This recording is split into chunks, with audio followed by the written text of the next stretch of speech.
As the U.S. military downsizes, thousands of acres of former military training lands are available to be turned over to the public for new uses. Because these areas may contain unexploded ordnance, the military is working closely with decision makers to ensure that informed response actions are taken. Preparing former ranges for safe public use, however, is not a simple task. Clearing unexploded ordnance is very difficult with today's technology. More importantly, it can have significant, long-lasting effects upon the environment. To make wise, balanced decisions concerning these areas, decision makers must understand how clearing unexploded ordnance can impact the environment, in some cases for hundreds of years to come.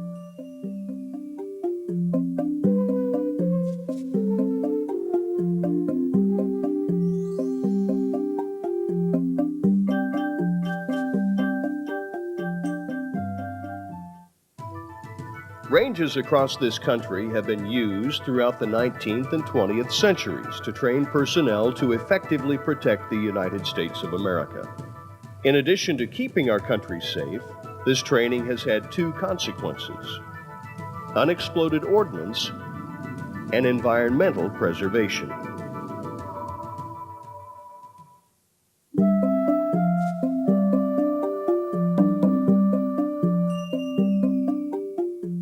The military training created areas with unexploded ordnance, or UXO. Because these rounds, which did not explode upon impact, can cause injury or death if someone disturbs them, the military kept personnel safe by carefully securing these lands.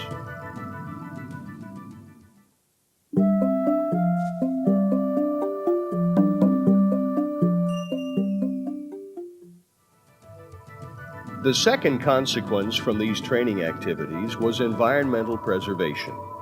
Because these areas were kept off limits to people and development, military ranges represent some of the best preserved land in the world. They are probably as close to an untouched landscape as you will find anywhere off of a national park. And indeed, some of the buffer zones at the larger ranges, at places like the Goldwater Range or Nellis, or some of the big ranges in the Great Basin area, Dugway Proving Grounds and so forth, they're probably even less disturbed by human intervention than a typical national park because they have a lot fewer visitors. And so for those species that depend on that kind of landscape, and particularly for the species that need a lot of space, that need to have an ability to range across tens of thousands of acres, they're absolutely precious. The installation offers large expanses of habitat. Habitat is a very critical requirement for threatened and endangered species. Without it, they cannot exist. And military installations are often the last strongholds for these species to exist. As an example, here at our installation, we have 1 endangered species, 2 threatened wildlife species, and an additional 35 wildlife species that have some level of sensitivity by the federal or state governments.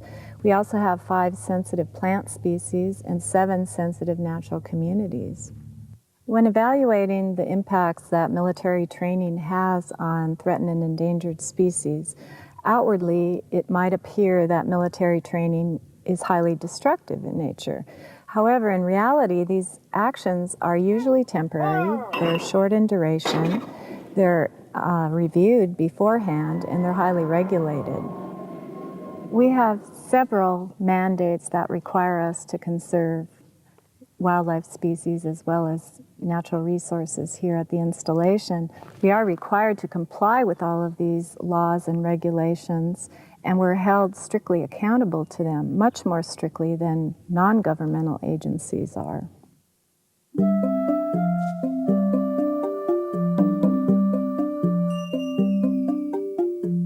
As ranges move from military to public use, decision makers should carefully consider the impact of UXO response actions on the soil, the water, and particularly the habitat.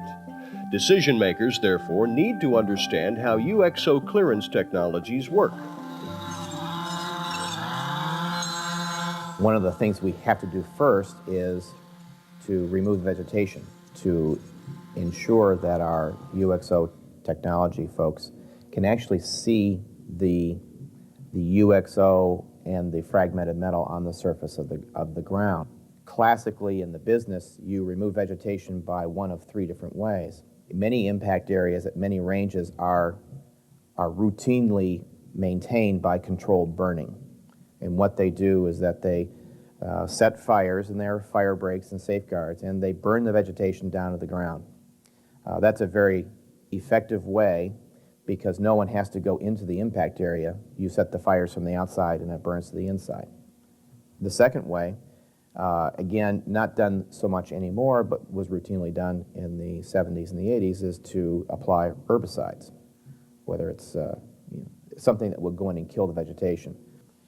At the MMR, what we are doing is physically going in with chainsaws and weed whackers and removing the vegetation at the ground surface.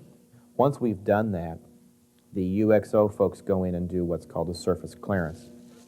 The surface clearance is literally that. We are looking for and typically removing fragmented metal, pieces of targeting debris, and any unexploded ordnance items.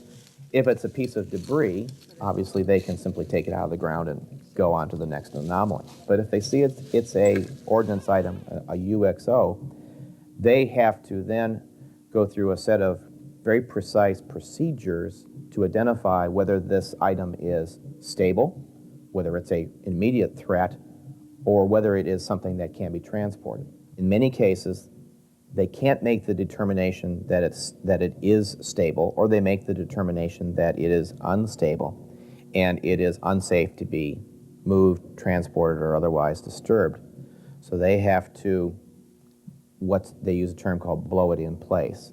They will simply put these explosive devices on the ordnance item, move away a safe distance, and blow it in place.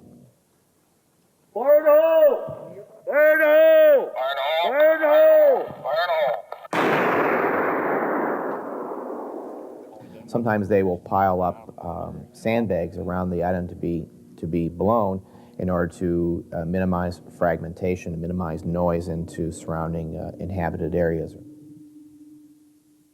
That leaves us with there are things in the ground that we can't see physically. At that stage, we use geophysical instruments to tell us what's below the surface. The first and the easiest is an instrument called a Schonstedt. It's a magnetometer. It's a metal detector. It's a flux gate magnetometer. And this is a stick-like apparatus that the technology folks wave back and forth, and it emits a tone or a sound or a flash of light when it detects metal. Our technologists listen for the beep, and then they put a pin flag. It's simply a plastic flag in the ground to mark where they found the sound. Because it's a magnetometer and they put a flag in, that's called mag and flag. And really what they're doing is they're simply detecting metal from just below the surface to maybe about 2 feet down. They have no idea what the piece of metal is. It could be a piece of fragmented metal, it could be an ordnance item, it could be a piece of debris.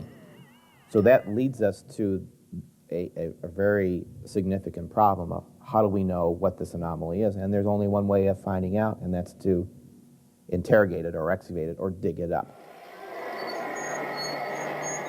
Other technologies are available, but all require removal of vegetation and a great deal of excavation, which can be environmentally destructive.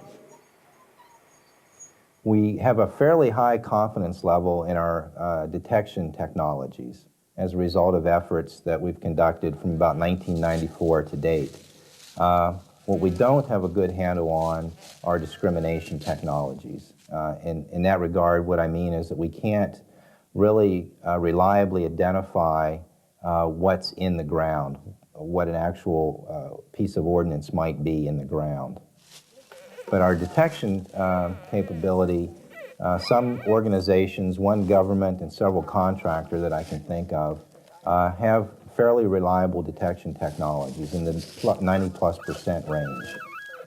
So that's a good thing. Contractors have worked together over a number of years collaboratively to improve their detection capabilities. And I hold out hope that they will also continue to work together with respect to discrimination technologies. Until we find alternatives, range clearance operations must use existing technologies. And unfortunately, even the best of these current technologies cannot guarantee that 100% of all UXO will be found. Furthermore, these technologies can be destructive to plant and wildlife habitats, as well as some precious cultural resources such as Native American artifacts.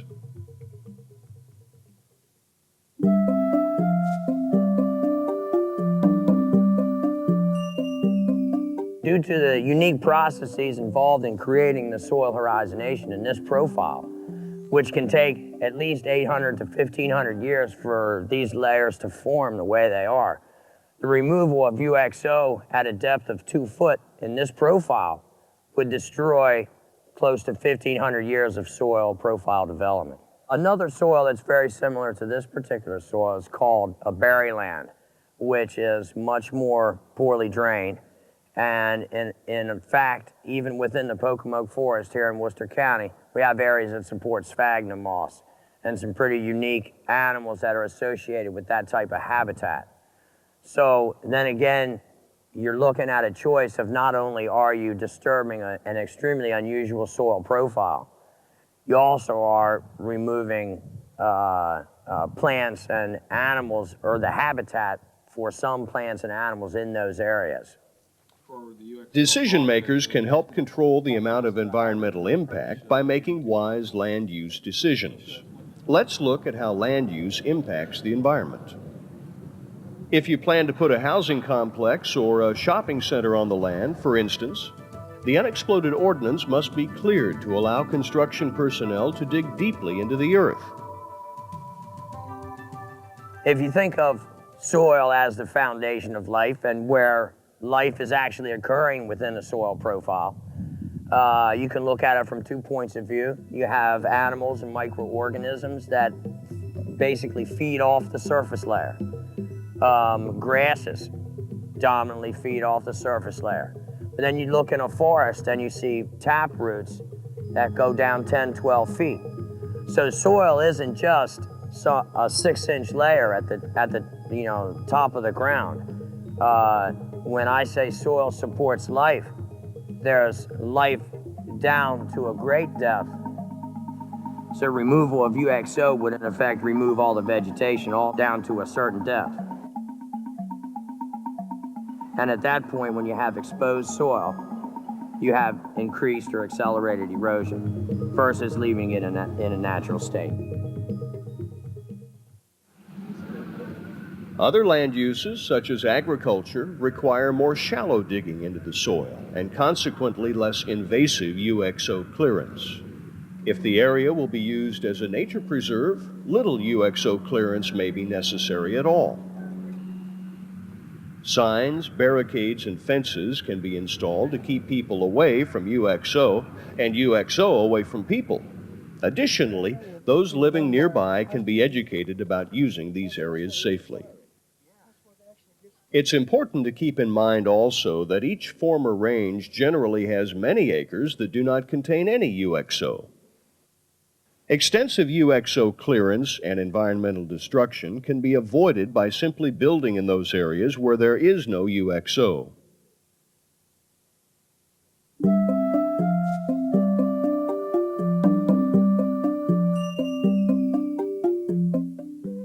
Many people are now safely enjoying former range areas and the environmental benefits they provide. One example, the Patuxent Research Refuge in Laurel, Maryland, where the public as well as wildlife biologists take advantage of 8,100 acres of former military training land. The Department of Defense turned over this land from Fort Meade in 1991, adding an expansive territory of vegetation and wildlife habitat to the nearby Patuxent Refuge. The Refuge was first established in 1936 as a premier site for wildlife research. With the addition of the North Tract, the land now offers the public space for hunting, fishing, bicycling, hiking, and other recreational activities. The wetland and wildlife viewing area is located on a former artillery range, and this former firing range control tower is now being used as a wildlife observation point. Now that the military completed a surface sweep for UXO rather than an extensive excavation, this delicate habitat was allowed to remain, and visitors can safely enjoy viewing the various wildlife species thriving in this environment. This decision to save precious acres of forest and wetlands is a common denominator at many installations where these secured lands have preserved numerous species of plant and animal life. At Fort McClellan in Anniston, Alabama, reuse authorities are considering a proposed mountain longleaf national wildlife refuge to protect the last known naturally maintained mountain longleaf pine community. With the help of the U.S. Fish and Wildlife Service, the land could not only preserve these 400-year-old pines, but preserve the habitats for over 200 plant species, 200 bird species, and approximately 40 animal species as well. There is a lot of benefits, both aesthetically, morally, but also economically from having a recreational area such as a National Wildlife Refuge. You get many visitors, new people coming into the area. They spend their money locally. That's a positive side economically. Morally, you have a responsibility for future generations to do something when you have something as unique and different as this. I think that many in the local community have identified that. People want to see the mountains remain undisturbed and undeveloped. And that's basically what we're doing. They'll be there for future generations to enjoy and really will enhance the quality of life in the local community.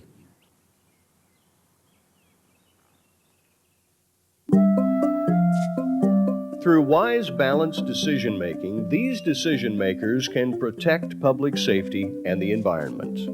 A close examination of the impact UXO clearance will have on animal and plant habitats in your area may be one of the most important factors you can consider for the future of that land. These decisions you make about land use, UXO clearance, and environmental preservation depend upon your community's unique needs and circumstances. Your participation is critical in deciding the fate of these areas. Without your support, we risk losing some of the world's most beautiful lands.